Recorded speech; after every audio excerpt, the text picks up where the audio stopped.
Coming up on today's Zestology, a man whose book has been recommended and endorsed by Mark Hyman, Chris Carr, Daniel Amen, Pedram Shojai, JJ Virgin and Isabella Vance, and Sean Stevenson, an absolute smorgasbord of biohackers and health influencers. He is Dr. Stephen, and he is on today's Zestology.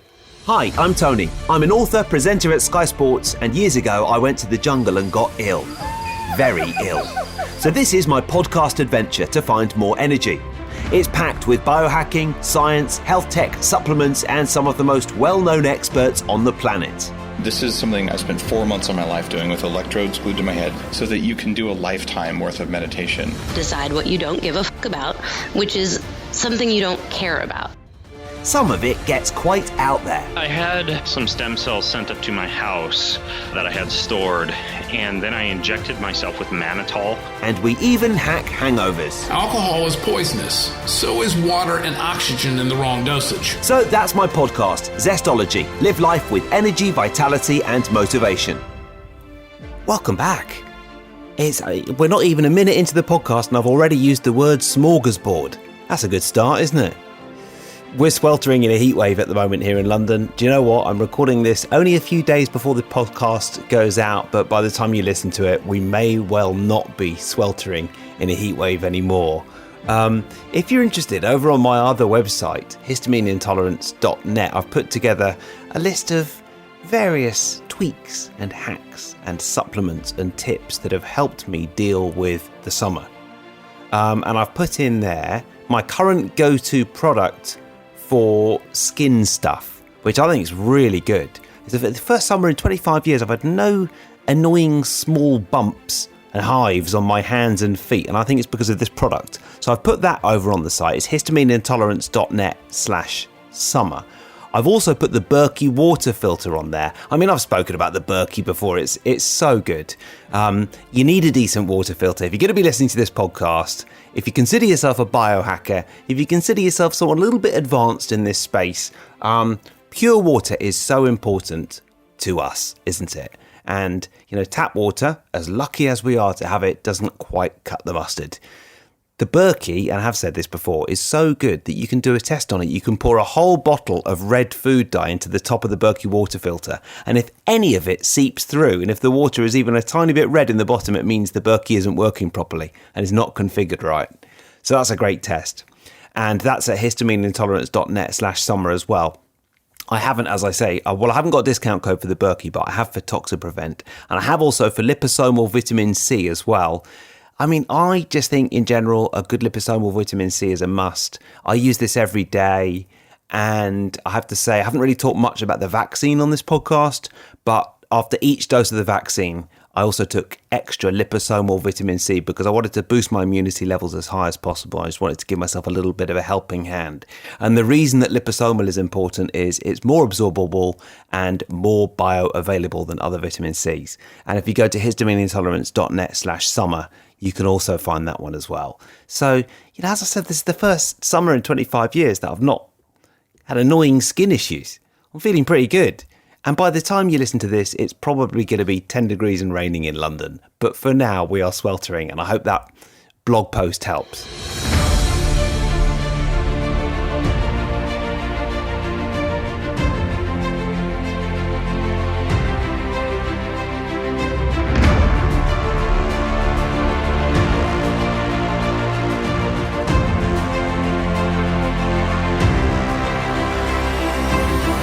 Let's move on to today's podcast guest. Dr. Steven Eisenberg is one of my favourite former Zestology guests. His interview on Zestology last time kick-started his writing career. I think a lot of things kind of took off for him a little bit after he was on Zestology. And that's really nice to know, because I know that when I've been on certain other podcasts, my own career has taken off a little bit. For example, when I went on Bulletproof Radio, I remember logging into my downloads the next day, and I had 3 times as many listeners as I had the day before, so that was nice.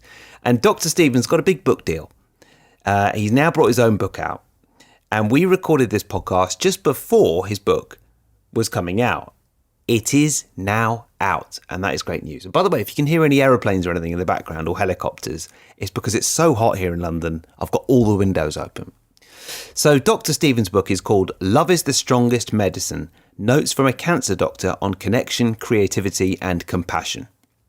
As you might have guessed, he is a cancer doctor with some very unusual techniques because he is obviously rigorously medically trained, but he also relies much more than perhaps some doctors on empathy and connection, and he sometimes sings to his patients, and he's a real character, as you're going to hear, and that's just so wonderful. He really puts a lot of thought into how he can connect with his patients. And what is more, he is a big fan of my new book, which came out recently as well, as you'll hear on this podcast. This was actually recorded for both podcasts, so it also features a number of my favourite hacks and tips from my new book on energy as well. Here is Dr. Stephen Eisenberg on Zestology.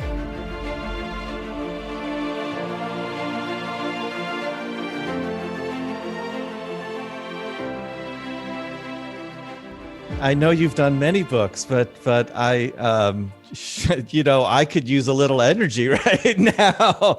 I mean, being on Zestology back in the day when the songs for patients was just ramping up, and that sort of led. That was one of your podcast was one of the things that led to this book coming out in 3 weeks. Like, it's coming out very soon. It's called Love is the Strongest Medicine. And I think you embody that. You know, your book is about bringing love to yourself, self-care. And when you have energy, Tony, you tell me, to have energy, really, you got to bring love to yourself by sleeping, by eating. And your book goes much deeper than just what to eat and how to exercise.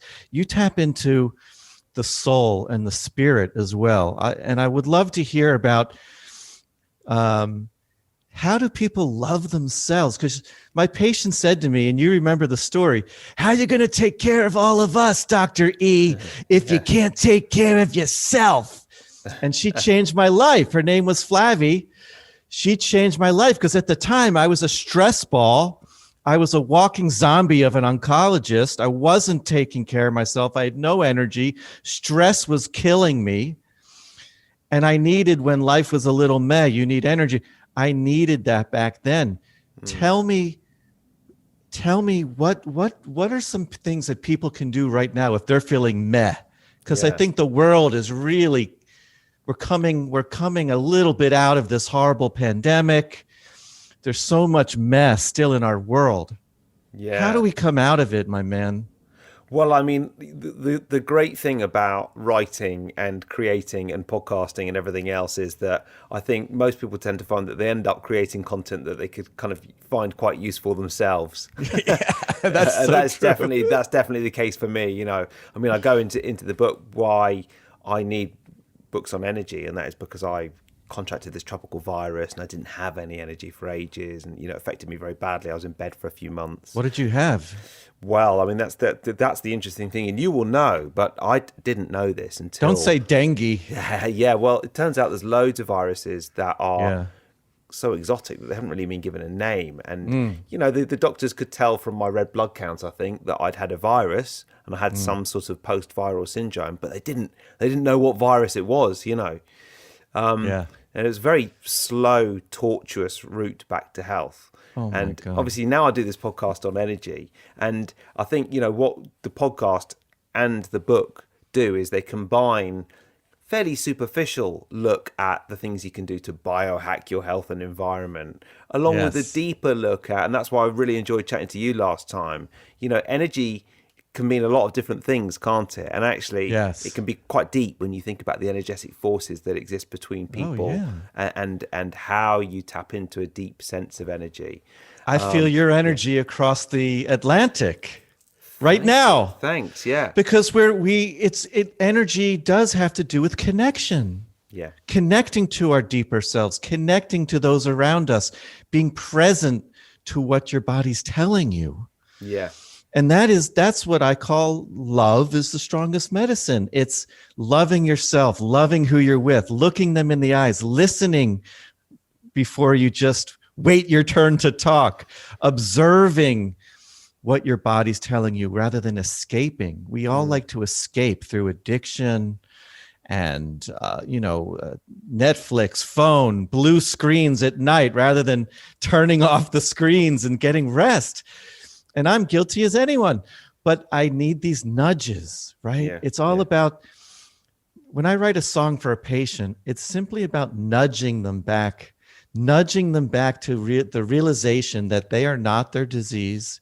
They are not their cancer. And just the way you learned through a lot, trial and error, and it took you a long time, you are not that virus. You had that virus, but you were the one who overcame it, and you could notice what was happening and you could transcend it. Yeah. And that took a lot, didn't it? Yeah, it did. Yeah. And I'm really interested in, the unseen forces that can provide a massive amount of energy. I have this sense that what we understand about energy and energetic forces that come from things like love is absolutely nothing compared to what it will be in 50, 100 years' time. And, when you were talking just then, I was thinking about this. There was some sort of Qigong expert, I think, who was in one city. And did you hear about this experiment? And there were 4 different Petri dishes with cancer cells in them in another city. And he sent healing vibes to one Petri dish. And after 30 days, this is in a different city, the healing vibes had meant that the cancer cells had disappeared in the Petri dish that he had been thinking about. How can you explain that? It's a force that we don't understand. But presumably that's why it's so important when you're you're an oncologist. Yes. You understand that the underlying attitude will help more than anything, I suppose. Yes, it does, because the mind-body connection is so vital, and it's psychoneuroimmunology, it's energy work, and it all has to be part of it. It all has to be part of it. Louise Hay, you mentioned her, and God bless her, and God rest her soul. She was amazing. She worked with AIDS patients back in the 80s when there was really nothing. Now we have amazing, incredible medications, or there's no viral load anymore, and people live a normal lifespan. Many, many, many millions of patients can just live a life with HIV. She was working with people with energy and forgiveness, and that you could, even though you were dying, you could forgive yourself. You could love yourself. You could have love around you. And even if you died, you could die with love. You could die on your own terms, surrounded by love, because you had this energy around you. And now we're doing the same thing. Medicine's getting better. Even in oncology, we're doing immunotherapy, something like melanoma, stage 4 melanoma in the brain. Now we're giving immunotherapy. We can shrink it out of the brain, the lungs. You can live with melanoma a normal life in many, many cases. But it's medications, but it's also the energy and the love around you. You've got to connect with those around you. And your thoughts and your emotions affect your immune system. I'm talking about immunotherapy, T cells. When we give you this drug, we're training your own immune system to recognize the cancer and go after it. Yeah. But your own immune system is also affected by your thoughts, your feelings, and your emotions. Your cortisol levels, when you're stressed, your immune system is blunted. Your immune response is blunted. Your T cells go down. When you're laughing, when you're connected, when you're expressing yourself, your immune response goes up. So would you rather help the immunotherapy along, or would you rather it may be that it's not as robust. So that's really interesting you say that, because I've been wanting to ask you about that. Obviously, now is a great time for your book to come out, because we've been in this horrendous pandemic for the last year and a half. And of course, as well as the fact that people are physically getting sick and suffering, we're not doing all the things that you just mentioned. You know, we're not loving and laughing and doing loads of exercise and spending lots of time with our best friends, having Sunday brunch or whatever it might be. And actually, it's been harder than ever to do that kind of self-care. I wonder what your perspective is on, you know, how much we all need to remember some of the things that you were just talking about. this is what I say to that. And beautiful question. I say, connect at all costs.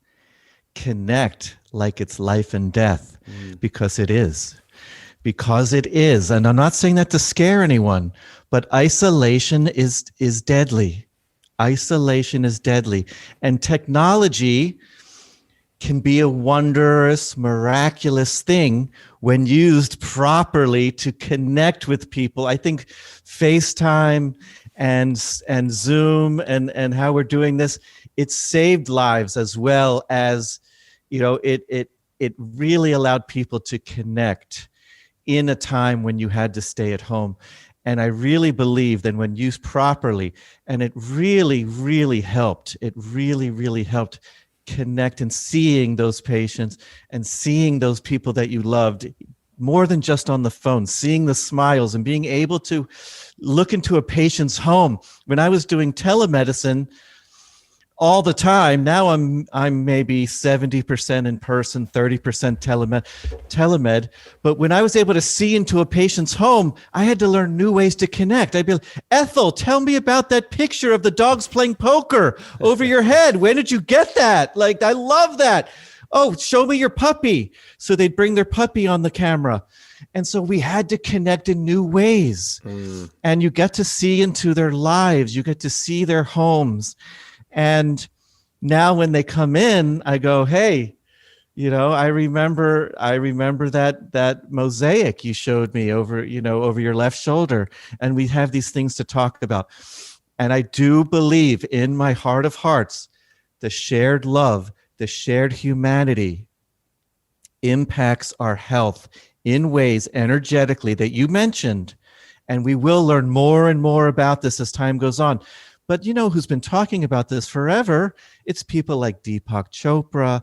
It's people like Wayne Dyer, that we are just more empty space than we are solid molecules. Like we are, right? We are energy. We are atoms colliding. But we think that I'm this solid thing sitting here, and you're that solid Tony over the Atlantic.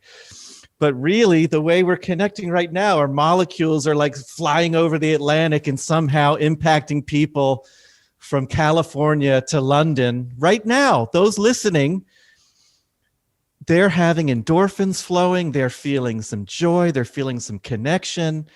And if we can be a beacon, you and I, and say, connect to someone you love today. Listen to them from love. Observe their eyes. Verbalize from love and empathize with whatever they're going through without having to change them or fix them. Just get them where they're at. We have to accept people where they're at. We like to fix and change everyone, don't we? Yeah. I think there's something else as well, which is our sensitivity and stimulation levels are so high. It's such a oversensitizing time. Our sympathetic nervous system is on such red alert.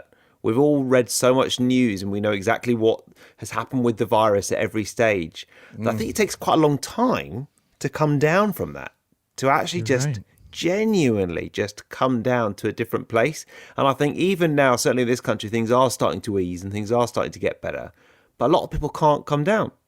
They're struggling to get rid of that anxiety, and I notice it in myself sometimes as well. Yeah.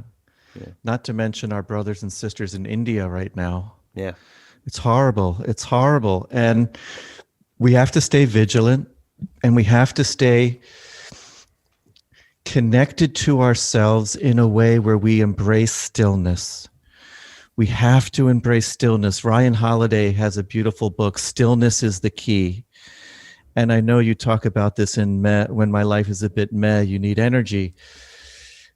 Part of having energy is being able to restore yourself and to revitalize yourself. And that's where stillness comes in. That's where meditation comes in.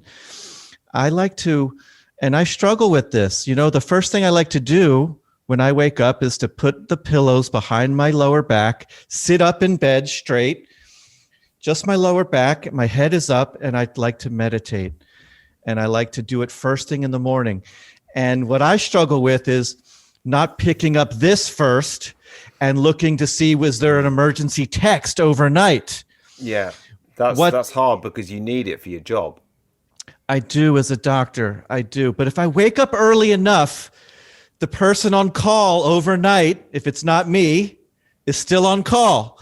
So if I wake up just a little early, you know, the miracle morning, and I don't wake up at 5 a.m. No, I wish I could. For all you that do, God bless you.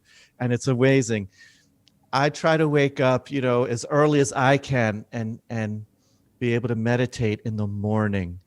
I think that for me to get some certain things done before I go to work really help. I like to jump on this little Bellicon tramp and you know, jumping. Tony Robbins jumps on a tramp before he goes out and does one of his $1 million talks. So I got one of these tramps, and it's really good for you. It gets your immune system going. It gets your lymphatic drainage going. I highly recommend it, especially if you're old like me. It's not bad for your joints. You jump up and down. You're not old. Oh man, you know that SNL sketch. Mary Margaret or so, she goes, I'm 50 years old. I'm a superstar, 50 years old. But, you know, I think that we can stay young by laughing and loving each other. And health and wellness are so intimately connected to the energy that you bring to your relationships. And that's not being isolated. You have to connect every day. And it's a creation. It's a creation, isn't it, Tony? You have to make it happen. You have to create it. Yeah, I mean, absolutely. I totally agree. Yeah, you gotta put the effort in.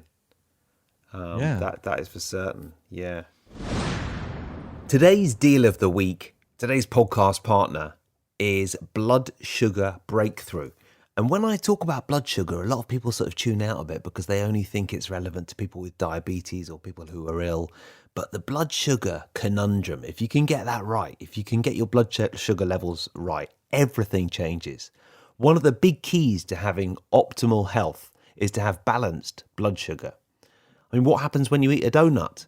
Your pancreas releases insulin, tells your body there's plenty of energy. So now is the time to store fat. And it doesn't matter whether you eat a donut or drink a glass of orange juice, packet of crisps, whatever it might be, it all has a similar effect on blood sugar. When you take in a lot of carbs too quickly, without much fiber or fat to slow down absorption, you get what we call a sugar crash. And we all cheat sometimes. And, you know, I mean, I'm no saint when it comes to the lure of, I quite like macaroons at the moment.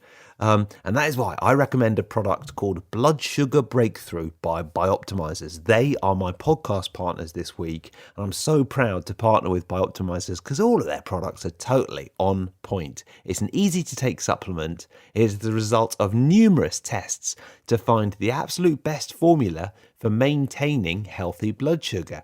Isn't that great? So it basically works to safely lower your blood sugar after meals so you can maintain a healthy weight and redirect carbs to your muscles where they can be burned for energy. And that means you'll avoid the worst effects of the high blood sugar spikes. You know, I mean, it's not totally negating the effects of the double pizza, but it will really help.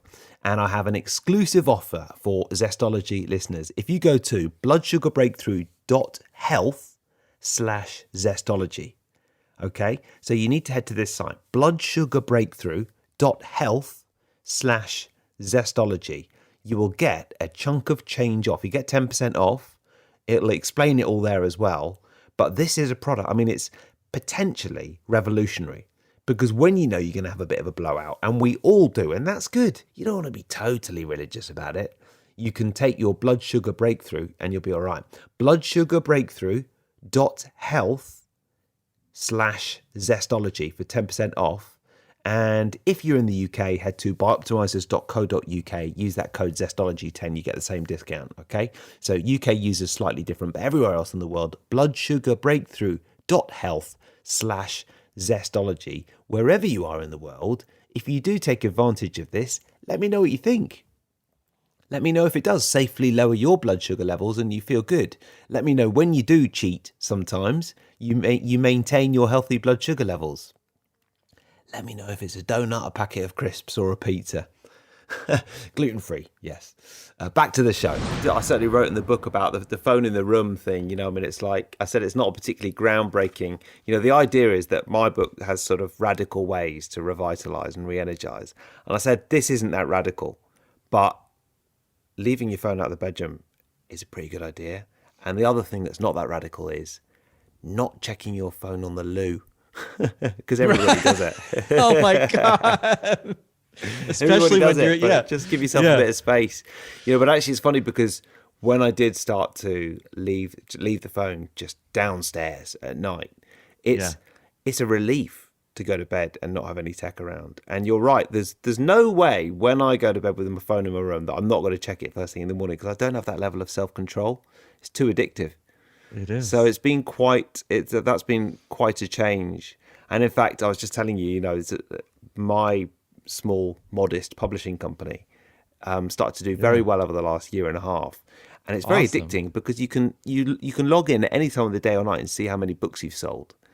And I was finding it so addictive because a lot of the sales come in American time in the middle of the night when I'm asleep. Right. So I get up and I check in the middle of the night, and that is so unhealthy. So now I can't. What's your publishing company called? Well, it's called Kitoko. Well, the company is called New Rules of Health. Cool. And we've got a sort of publishing imprint called Kitoko Guides, and we've been writing these books on histamine intolerance and employing a load of experts from around the world to write recipes, to put some medical knowledge in there. It's an area that is quite underexplored. Yeah, I take an antihistamine every day. Do you? Yeah. Every day, all through the year? Every day. All through the year. I've had allergies my whole life. I take Zysel every single day. Zysel. Well, you know, I'll send you a copy of the book because we've got the second and third best-selling books on histamine intolerance in the world. So one is Histamine Intolerance Explained and one is Histamine Intolerance Cookbook. But I'm a bit like you because 25 years I had all these unexplained symptoms, and it actually had quite an impact on my quality of life. And it would really manifest in the gut as well when every once in a while I just couldn't understand it. And then I found out about this concept of histamine intolerance. I know we're not really talking about histamine intolerance today, but I just thought I will eat low histamine for 3 days just to see if that helps. And honestly, within about an hour, I felt amazing. And within 3 days, help me. Yeah, I mean, ever since, I've never had the same level of symptoms. I felt so much better. It's just a massive release for me. So then I dived into it and, you know, started writing these books. I love it. Yeah. Were you taking antihistamines before? I would take antihistamines. But, you know, one of the interesting things about a lot of experts in this world seem to think that if you take antihistamines for too long, they actually start doing the opposite of what you want them to do. Oh, Lord. Oh, I need this book. You better ship that right now when we finish. Well, you know, sending you my address. Yes, I will happily do so. And from a medical perspective, I'd love to know what you think because, you know, I think a lot of doctors don't really know much about histamine intolerance because most people don't. And so I would love to know what you think. Firstly, I had to employ some serious experts to kind of go through the books because I wanted them to be a good resource. They're sort of fact checked and they've got scientific references all the way through. Good. But it was important to me because, you know, I'm not a doctor. And then I would just love to know what you think because the great thing about histamine intolerance is you don't need to take a test. You just eat low histamine food for 3 days and see if you feel better. Yeah. But there's also some supplements, aren't there? Isn't quercetin, yes. Isn't that a wonderful supplement for this as well? And I pair it with vitamin C, and that's quite nice. Oh, I'm going to try that. Now, Can you tell me a few of the more radical ideas from when my life is a bit meh, you need energy? Because, Yeah. when you're gearing up to have your book birthday, your launch day, there's a lot of stress. And I'm feeling a bit meh. And I could use some. Can you help me with a few radical ideas? And I know I'm not saying they're crazy radical, but what I mean is, what's really connecting with people out there from the book? That's not just every person on Instagram talking about every single day. Yeah. Well, as I said, it's biohacking, which is the sort of day-to-day hacks that you can put into practice straight away. And then I combine it with NLP, which is my background, neuro-linguistic programming, which is making it all stick. So, the biohacks are the sort of, it's anything from, free hacks based around getting more sunlight in the morning to, what have I got here? I've got a air purifier. This is unbelievable. I mean, you with your allergies will be fascinated by this. This is one of the smallest and most powerful air purifiers in the world, called the Air Angel. So powerful that it has been proven to clear coronavirus, COVID-19, from surfaces in 4 hours. So that's pretty good. Do you keep that by you? You keep that by you when you're working? I just use it at night. I put it on before I go to sleep. At night, okay. Yeah, put it on at the corner of the room. And it would take any dust and allergies and mites out of the air, and it's nice. Do you know, the first time I used it, it felt like a cool forest. I was like breathing in cool forest air all night. It was lovely. I love this. Yeah. I love this. So be aware of histamines and histamine intolerance. Air purifiers. What else? There's a big section on nature because connecting more with nature is not a particularly radical idea, but often it's hard for us to actually, for instance, today I've been in my TV job this morning, and I got there at 9 a.m. There's no windows. There's no windows in the studio. So between 9 and 3, I saw no daylight whatsoever. That's not a very natural way of existing. And of course, it's not very good for your circadian rhythms. No. So we talk about, getting outside. I talk about the American author and poet Toni Morrison, who used to get up and watch the sunrise at 5 o'clock in the morning. And I'm like, that's lovely. But in London, it's normally dark at 5 o'clock in the morning and it's raining. Right. So you want to get outside as much as possible, but then you might look at using an infrared light when you on those days that you can't get outside in the morning. But I noticed those beautiful skylights over your left shoulder. It's not too bad today. It's pretty nice. Yeah. It's pretty good. Yes, a nice morning walk. A nice morning walk while still having your overnight fast can do wonders, can't it? I think so. Yeah. I mean, that's I've looked a lot at movement, and we, again, in my book, I kind of quote science throughout, which just added so many months of pain to actually writing the book, but was so worth it. And, there's a famous Alzheimer's doctor called Dr. Dale Bredesen, who was the number one author on all of Amazon for 3 days. But I hope you get that as well when your book comes out. But yeah, literally number one. I think he was outselling Hillary Clinton and Oprah for 3 days. Oh my, that's all right. And what was the message? I mean, this man is absolutely incredible because, despite all of the pharmaceutical interventions over the last 30 years, Alzheimer's is still very, very hard to treat. My grandmother had it, my mom's mother. Really? Yeah. And it was devastating. And it's so hard on the caregiver. My mother was her caregiver, and it was so hard on her as well. Sometimes more hard because my grandmother was, in her own world and wasn't noticeably suffering, but, didn't really know who we were. And that was so painful and hard for my mother, the caregiver. So what did he say? Yeah. I mean, you'd love his book, The End of Alzheimer's. He has about 30 different ways that he treats his patients on a non-pharmaceutical basis. So it's everything from there's the diet, which is like to sum it up, it's like low carb, loads of vegetables, not much meat. Yeah. Load of supplements, a lot of vitamin C, a lot of quercetin, loves quercetin, methylation and B vitamins, really, really hot on that. And then all these sort of things that we've been talking about. And he says there's nothing pharmaceutically that has ever been proven to work as well as exercise. And what they've done is they've mapped the brain and they've mapped the inflammation of Alzheimer's in the brain before and after moderate physical exercise in seniors. And it's incredible. I mean, the inflammation literally shrinks after this exercise. And if there is any research that is more likely to actually make you go out and go for a walk right now, I don't know what it is, because that is just like so inspiring, isn't it?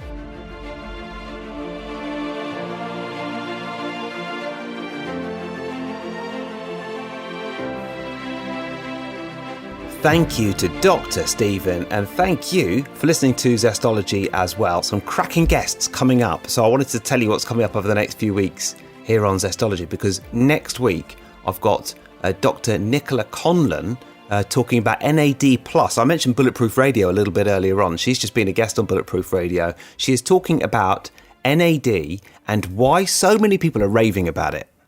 For skin, for hair, for longevity, for health, for aging, for inflammation. I'm fascinated by NAD, and I'm getting fully involved with Nicola Conlon, Dr. Nicola Conlon.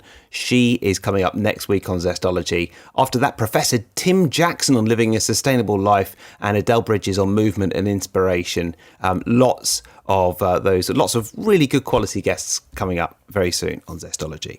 And before I go, this podcast is proudly presented to you by Blood Sugar Breakthrough. If you head to bloodsugarbreakthrough.health/Zestology, you'll see a bespoke page just for Zestology listeners with what, it has to be said, is a very serious picture of me that the guys at Blood Sugar Breakthrough have picked. I look very serious. But listen, if you want to eliminate toxicity in your bloodstream, regulate blood sugar, improve insulin sensitivity, and reduce food cravings, this is the product for you. We talk so much about reducing those glucose spikes using continuous glucose monitors, not necessarily eating a keto diet, but sort of going low carb if you can. And this is the ultimate answer for safely lowering blood sugar after meals. Not that I'd advocate cheating too much, but you sort of can a little bit as well. If I'm actually going out tonight, it's a date night tonight, and I will probably have slightly more in the way of carbs and sugar and maybe even a couple of drinks than I normally would. And Blood Sugar Breakthrough is something that you can use to mitigate that. Dave Asprey and Ben Greenfield have both endorsed this product. You will see their pictures on that page, bloodsugarbreakthrough.health/Zestology, and it is a product that has come about through years of research. You will also get a big discount on there as well. I think you can save up to 38%. So if you fancy a bit of Blood Sugar Breakthrough, as I said, I only recommend products on this podcast that I use myself, and it is an absolute pleasure that they are my podcast partners this week. bloodsugarbreakthrough.health/Zestology for a very serious picture of me. And the ones of Dave Asprey and Ben Greenfield are much, much chirpier, but I'm looking very serious. So there you go. bloodsugarbreakthrough.health/Zestology. That is it for this podcast. See you next time.